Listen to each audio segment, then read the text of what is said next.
प्रताप बाबू कहते परोक्षरे जे आईन श्रृंखला परिस्थिति से सृष्टि करेंगे।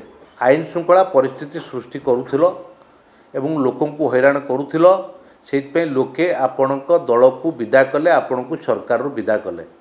एबे पुणी जदि से कथा करिवो ताहा मध्य लोक केबे क्षमा देबे नहीं। आपण मानकु विरोध दल हेले भी मध्य आपण जदि प्रकृत रे जदि ये जो धमक देइछन्ती ताकु मध्य जदि प्रकृत रे आईन श्रृंखला परिस्थिति सृष्टि करती बा सेतिर नेतृत्व नियंती ताहले मध्य लोके आपण को क्षमा देबे नहीं। सरकार तो कार्यानुष्ठान नब जा नब, किंतु लोके भी आपको क्षमा देबे नहीं। जो प्रताप देव आज अभियोग करछन्ती मु मने पकई दोछि प्रताप देव को निज राजबाटी निर्माण करिया पई ब्राह्मणी नदी तांको घर पाखर जो नदी मेसीन लगेकरी पाइप लगेकरी राजबाटी को नौथले, कौ आईन थला, कौ नियम थला, कौ अर्थ सरकार को पैठ करथिले, कौ तहसीलदार तांको देइथला परमिशन, ए कथा कोन मिथ्या? तो सी आज आईन रो पाठ पढुचंती ओडिशावासी को मंत्री थिला बेले जो भले भाव में आईन रो विरुद्ध रे जाईकरी जो भली करुथिले सी आज आईन रो पाठ पढुचंती।